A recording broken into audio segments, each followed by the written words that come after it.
this podcast and YouTube, we discuss the divine feminine, Heavenly Mother, as we find her in the scriptures, the priesthood as it relates to both men and women, and the temple. It's important to remember that this is not an endorsed channel of the Church of Jesus Christ of Latter-day Saints. The thoughts I share here are personal, stemming from my own experiences, opinions, and research. I speak as an endowed, temple-worthy woman who researches and is dedicated to following Jesus Christ and honoring my covenants. With that, let's begin. There's a famous incident in the Bible, and it involves Elijah and the priests of Baal. He calls 450 of them to a battle involving their respective gods. But in this incident, it also listed another supposed goddess and her priests. This is in 1 Kings chapter 18, verse 19. Listen to what it said in verse 19. Now therefore send and gather to me all Israel unto Mount Carmel, and the prophets of Baal 450, and the prophets of the groves 400, which eat at Jezebel's table. Now it's natural to assume that this verse is referring to the goddess Asherah, as she is often associated with the groves. Now this, where it's translated as groves, is a mistranslation, and I address this in my book, Emerging from the Wilderness, and we'll be producing an episode about this soon. So yeah, go figure, there is some mistranslations in the Bible. There's one major sticking point in this incident of Elijah and the priests of Baal, that if you've paid attention to the text, it should be addressed. What happened to those prophets of the groves? Why did Elijah move forward only with the priests of Baal? If the event included both sets of prophets, both sets of priests, why was any and all information about the 400 prophets of the groves removed? The most likely explanation is that the battle only included the Baal priests, and that later scribes inserted Asherah in an attempt to tie her with this Canaanite god. This is a common tactic, but one that has fallen flat in light of ancient Canaanite texts that were found in 1928 and were translated. So the bottom line that these texts came out is that there's no goddess Asherah tied to their god Baal. It was clearly a crude attempt on the part of the scribes to rewrite history. In their mind, who would ever find out? They were in charge of the texts, scrolls, the scriptures, and always would be. The common Israelite whom they were trying to control could not even read. Future generations who would one day read, First or Second Kings, Chronicles, as it's currently written, would take the information at face value, having been corrected by those who could read. After this great conflict between Elijah and the priest, Jehu became king. He went on to clean house, killing everyone attached to the house of Ahab, and destroyed Baal's temple in Samaria. But Asherah, still, nothing was mentioned. Where was this abominable goddess and her priests? The prophets of Asherah are only mentioned at the beginning of this infamous story, and then apparently play no further part. It was most certainly a deceptive and highly effective insertion. So let's explore this knowledge and the 1928 evidence. So as readers, we think Asherah was the wife of the Canaanite pagan god Baal. We just feel, anytime I bring this up, they say, oh, well, that was introduced. Those are pagan gods, or it was introduced into Solomon's temple. No. It's clear they haven't even read the Bible if they're saying stuff like that. It's not even in the Bible. But I digress, because I get on the soapbox and I get really anxious. So we finally have more information concerning Asherah from the Bible, and whether or not she was a pagan god worshipped by the Israelites, thanks to the Ugarit texts found in 1928. The Ugarit texts comprise around 2,000 clay tablets found in the ancient city of Ugarit, which is modern-day Syria. And these texts date back to the 13th and 12th centuries BC. These records provide provide invaluable insights into the culture and religion of Canaanite society, providing detailed information on the cults, the rituals, the sacrificial practices. Several hundred more tablets were found over time from the 1958 excavations up to the 1994 excavations. And they're still going on even to this day. But there was only like a 14-year hiatus during the Syrian war. The Ugarit material contains fascinating parallels with the Bible, such as imagery or belief of a supreme or head god, El, E-L, known as Elohim in the Bible, when Elohim is thought of as a single god rather than its correct translation of a male and female god, as well as the concept of a divine council in heaven. Where have we heard that? But what is most fascinating is covered in Steve Wiggins' 1993 essay called A Reassessment of Asherah, which examines the supposed worship of Asherah, mostly called Atharat, in the Middle East. So this essay was updated in 2007 because with more of the translations going on, people are finding out more, and they were really confused because they had all these ideas about what they thought was said in the Bible. The things were just made up and just passed down, and people not even opening up the Bible to read about it. This essay was updated in 2007 and gave us some very interesting data surrounding the infamous Asherah and Baal of Canaan. The Ugarit material that is summarized and analyzed in Wiggins' essay provides the most abundant information about Asherah and shatters all of our preconceived biblical myths about Asherah goddess worship in ancient Israel.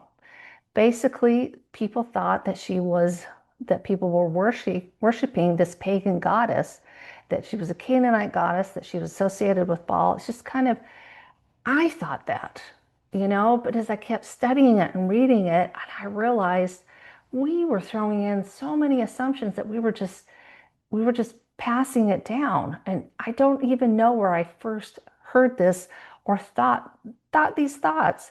And then as I started doing more research and reading about this, I realized that there's a much clearer explanation for things. And it's really helped to have these Canaanite texts, these records that have come forth. Numerous figurines, mostly nude female figurines, were found throughout Palestine in the early 1930s. These figurines were thought to have been used in some religious contexts. In the beginning, it was unknown if they represented the goddess worshipped by the Hebrews or the Canaanites. So after further study, scholars realized that the bases, like the bottom half of these figurines, found near Israelite sites differed from the bases of the figurines that the Canaanites worshipped. The Israelite figurines' lower bodies were a simple column, like resembling a tree trunk, with scholars agreeing that these figurines represented the tree-like symbol in the temple. The top, a woman cupping two large breasts, was seen as a nursing goddess. It was maternal rather than sexual, as their Canaanite neighbors' figurines represented. The Canaanite goddess Atharat, there was no Asherah in Canaan, her name was Atharat, was worshipped as, number one, the mother of the gods, not humankind, and two, a consort to the head god El. I don't know if you consider a consort a wife or not, but she's just considered a consort. Their figurines were much more suggestive and naughty than maternal. What follows in the biblical account and interpretation seems like a complicated back and forth removal and restoration of an Asherah. This is a lowercase a, with subsequent kings until King Josiah, at which point the eradication of Heavenly Mother was finalized. Now this is, you want to talk about timing, this was right around the time of the flight of Lehi's family to the New World. This is right around there. It seemed that one king would remove the tree symbol from the temple and the next king would put it back in. But Of the 370 years during which Solomon's temple stood in Jerusalem, for no less than 236 years, or almost 2/3 of the time, the statue of Asherah was present in the temple, and her worship was part of the legitimate religion approved and led by the king, the court, and the priesthood. With careful reading and study, the Old Testament does not lend any support to the conception of the Canaanite Asherah as a mother goddess. Neither does Asherah appear in a role as a fertility goddess in the Bible, at least. As far as the text will allow us to determine, nowhere is it stated that the veneration of Asherah had any relationship to fertility, either agricultural or human. Right? Aren't you a little confused? Because don't we believe that there were groves set up for sexual orgies that would help things to grow? You know what? We are just putting in things we've learned from TV, things I must have been taught this in seminary or something, but there's nothing in the Bible to even suggest that. But we will talk about the groves and the prostitutes, so hang on to your hat. So Wiggins, in his essay, analyzed all 40 of the individual biblical passages that we have continued to associate with the supposed pagan goddess of Asherah today. Now, as Christians, we think we know of the history. We've been taught in Sunday school about Israelite idol worship and false gods. Who doesn't admire the count of Elijah and the priests of Baal? But there was no fertility goddess worship in ancient Israel. Okay, Ramona, but what about the groves? And why do we as Christians, past scholars, and biblical readers know about Israel's worship of Asherah when there's no proof in the Bible? Now, I go into much, much more depth in my book, Emerging from the Wilderness. So I highly recommend that when it's released that you get a copy. It goes into great detail. So there's two main reasons that I believe we have this knowledge in our heads, and I put quotation marks around those two. One, there was an automatic association that began with the Septuagint translators. Now, the Septuagint, which is an ancient Greek translation of the Hebrew Bible or Old Testament, is different than the modern Protestant Bible, as the Septuagint includes the Apocrypha. The books are in different order, and the text itself often varies in style and length. The Septuagint was the Old Testament for early Christians, and it's that text rather than the Hebrew Bible that is often quoted in the New Testament. And remember, New Testament is mostly Greek, and you want to study the history about that, the Greek influence. And Israelites, if you were educated, you knew about Greek and you spoke Greek, so it's in Greek. In the Septuagint, they had translated a Hebrew word, Asherah, as groves. Now, this was kind of a strange translation practice, as Asherah, lowercase a, was not a grove, but rather an image of some kind. And most scholars agree that there was a connection between the symbol or image, whatever it was, and the sacred symbolic tree. And if you've listened to my podcast at all or read any of my articles, you'll know that the tree of life is hugely symbolic, and is a big representation, I believe, of the Heavenly Mother. Scholars think this association was because sacred groves were familiar at the time of the Septuagint translators, but over time, the significance of that translation has been forgotten. It just became a habit to translate it this way, even up to the King James Version. So without questioning the proper translation or even the meaning. So no, there's no evidence that there were fertility groves that Israelites frequented. But what about the prostitutes mentioned? I go into that quite a bit in more in depth in my book. So in this Greek Old Testament, the Septuagint, there is a word used, syndesmos. This word actually means something that binds together and unites. In fact, in ancient Hebrew, in the original pictographic script, there are two letters or pictures that are together, an ox and the symbol for water. Now, the Hebrews made glue by boiling animal skins in water. As the skin broke down, a sticky, thick liquid formed at the surface of the water. This thick liquid was removed and used as a binding agent. So they aptly named the substance strong water. This is the Hebrew word or words, the symbols that they use to mean mother. They use those symbols for mother. Strong water means mother in Hebrew, the one who binds the family together. So it was this word, syndesmos, that the scribes decided to translate to prostitutes. I don't know where they got there. Well, I do. They changed a couple of letters, which was pretty sneaky of them.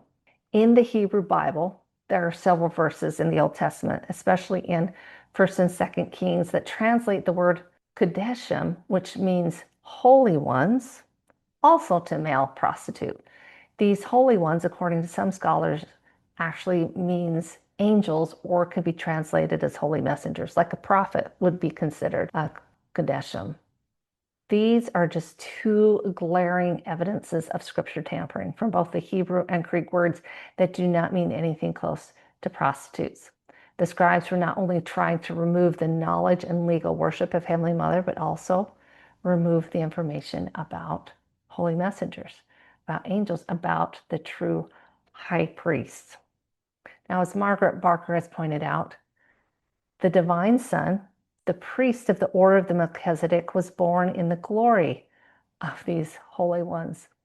Evidence also points to the scribes attempting to erase the true high priest, Jesus Christ.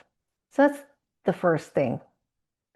And the second one of why we think we know what we know is that we notice also that we automatically associated Asherah with the pagan worshiping country of Canaan, most likely through the infamous duel of the gods that took place between Elijah and the priests of Baal. This was the most sinister, I'll call ad placement, connecting the priests of the groves, whom readers have come to naturally associate with Asherah, to a known Canaanite god, Baal. We read in 1st and 2nd Kings and 2nd Chronicles where King Josiah cleaned house. We read of his cronies taking an object to the Kidron and burning it. Most of the time, the translators chose to use the word grove or groves instead of the Hebrew word Asherah or Asherim, both lowercase a, which, especially in this scriptural context, merely meant an image of some kind. And most likely, this image was tied to or represented a sacred tree. So this Asherah or image that was removed by Josiah was most likely a stylized tree. And where do we find the stylized tree? In the temple. The menorah, the tree of fire, which was the tree of life, and therefore a symbol of the Lady, Heavenly Mother, who was being removed. This menorah was remembered as the true menorah. And according to the visions of these Old Testament prophets, the menorah was in the Holy of Holies. But if you Google that, if you research that, it's like, no, that was never in there. Yeah, it was, and they took her out.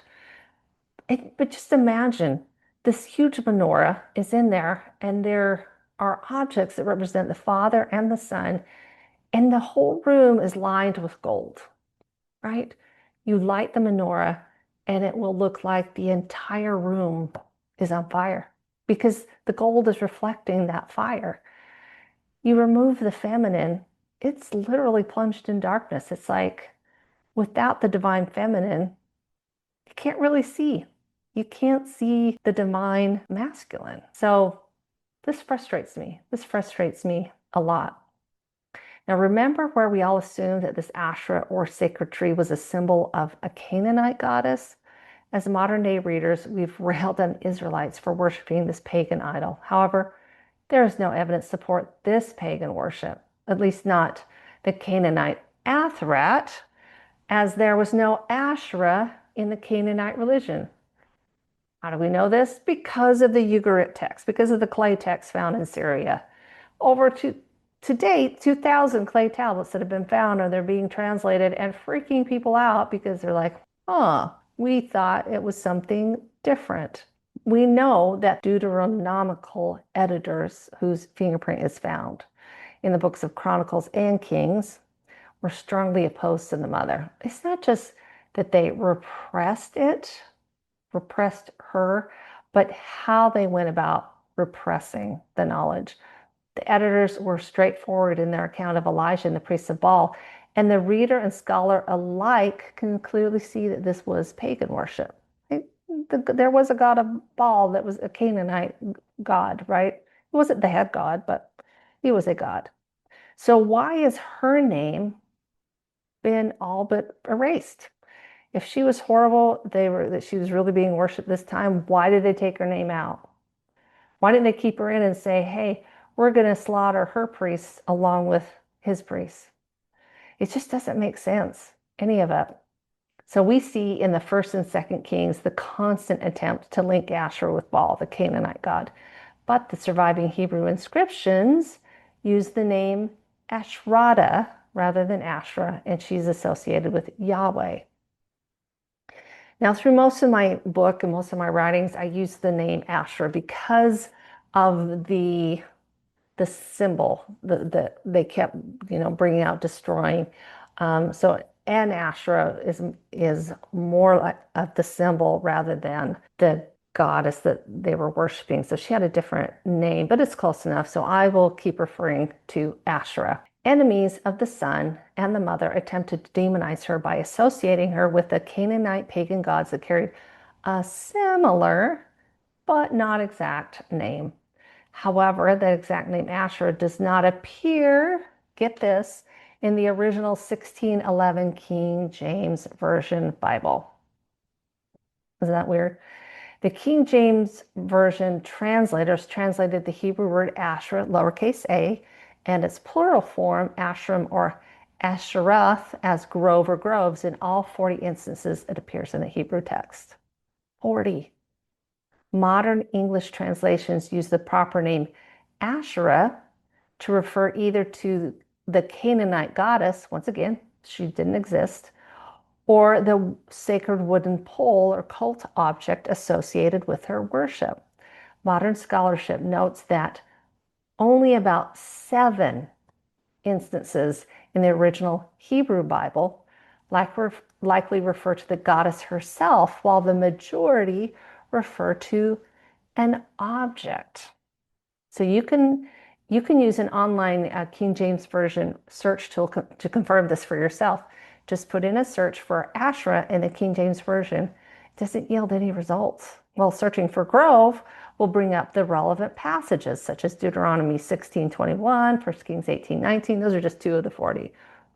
But what is interesting that it does come up, and the name Asherah comes up in other versions of the Bible. Although the Deuteronomic authors, editors, and or historians did their best to associate Asherah with the Canaanite Baal, in the Ugaritic texts, scholars discovered that she was never associated with this pagan god in the Canaanite religion, and the scribes at that time had to have known that. I'm going to just briefly talk about the woman from Revelation. Once again, talk about her a lot in my book.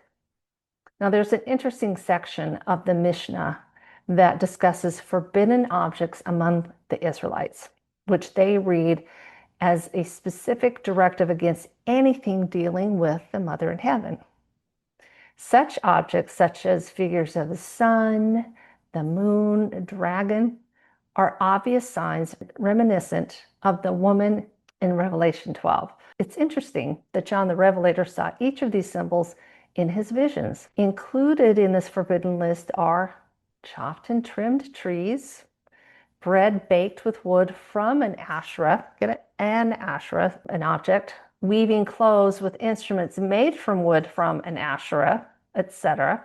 Scholars seem to believe that this was less of a pagan practice and more of an inter-community dispute within the community itself. You'll read more about this woman from Revelation in my book. Now let's go back to Elijah and the priests of Baal. As we've talked about, these prophets of the groves appear, which prophets of Asherah only appear once, and that's at the beginning of the account.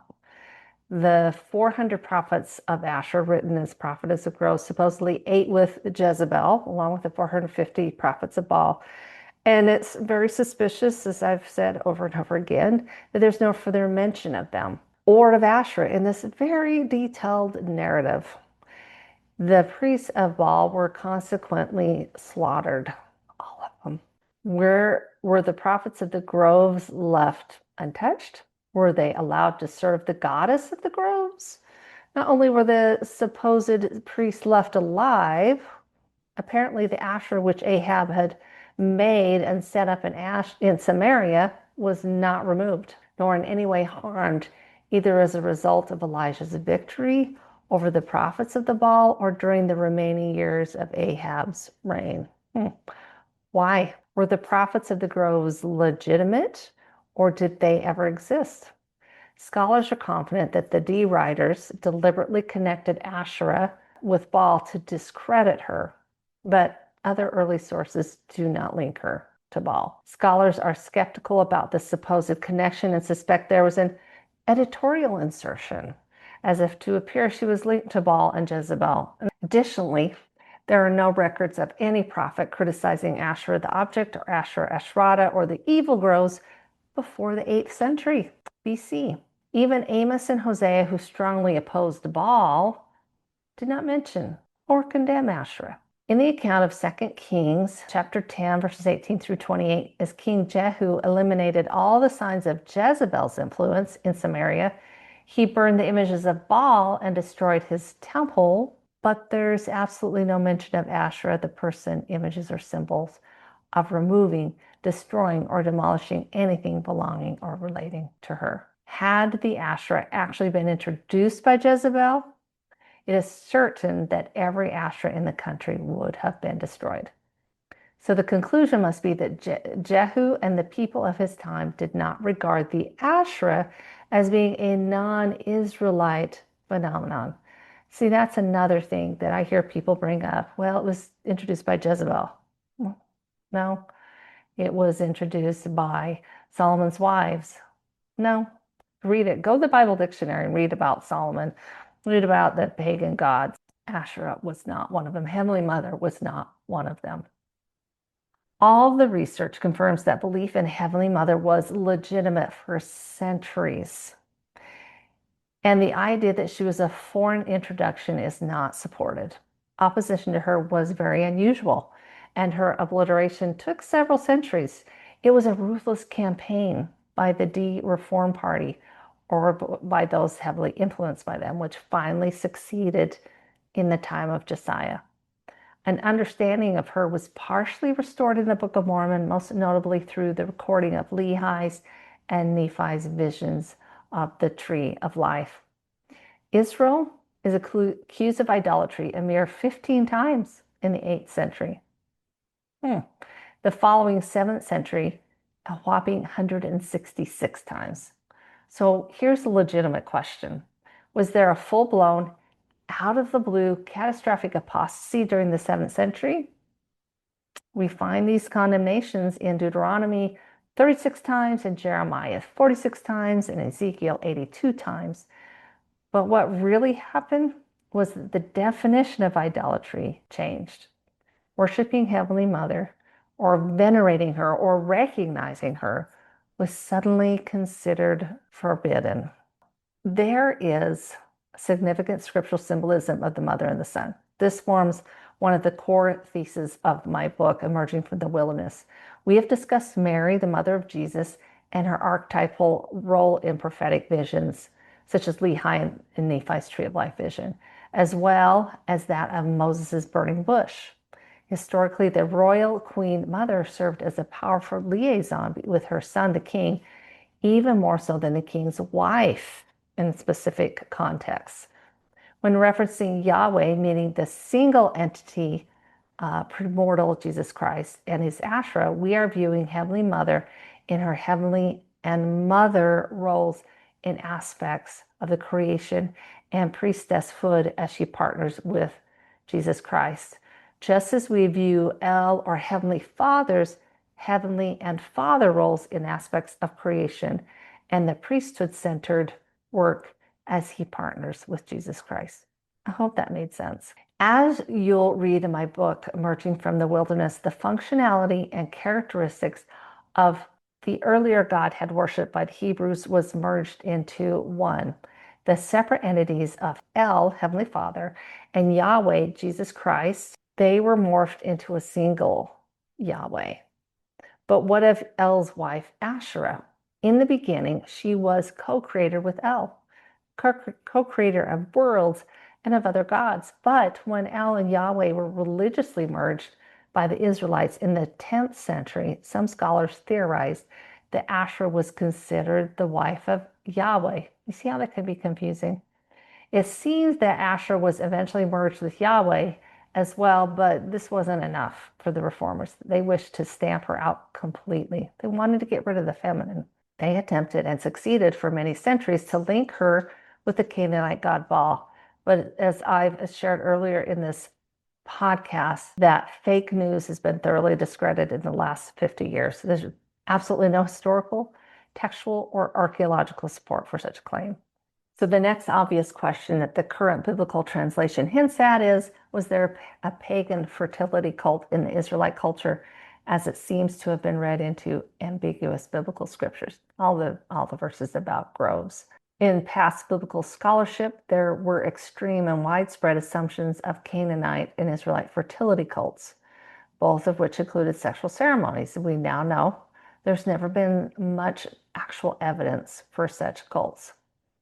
The evidence shows that through creative editing, the scribes were able to adequately link the legal and pure Asherah with not only a Canaanite god, but also mix her reputation with base, immoral practices. So in Wiggins' essay, Reassessment of Asherah, stated that once the association was made, whether she was a tree goddess, mother goddess, or fertility goddess, it became self-reinforcing through scholarly tradition, translation choices, and the tendency to read later interpretations back into ambiguous ancient texts.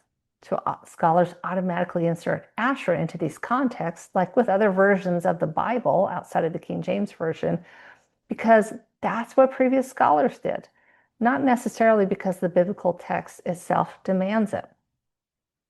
Women and men have always found a way to search or try to reach their Heavenly Mother. It's in our DNA. It's in our makeup. We all have a mother on earth. We have a father. It's impossible to exist without one or the other. By our very nature, we need and search for a Heavenly Father and a Heavenly Mother.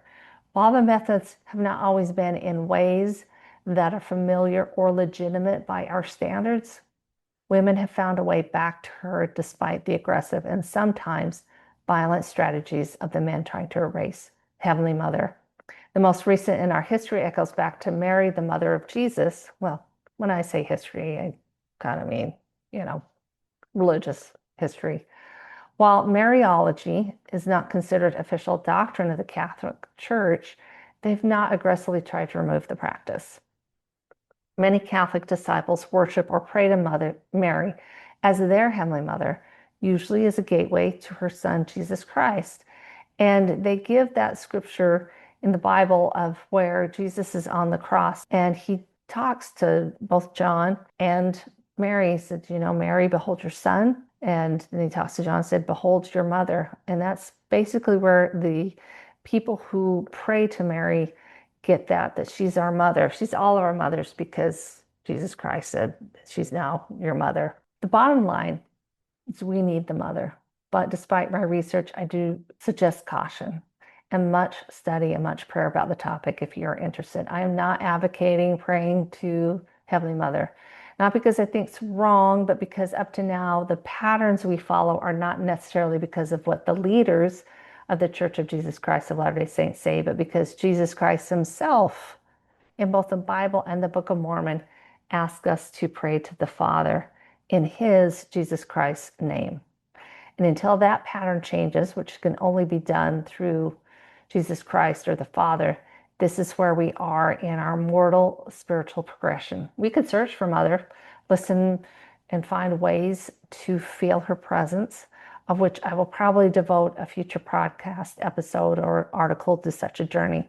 But for now, let's just stick with following Jesus Christ. Let's read, study, pray, learn, lean, and search. She's there. Until then, have a divine day.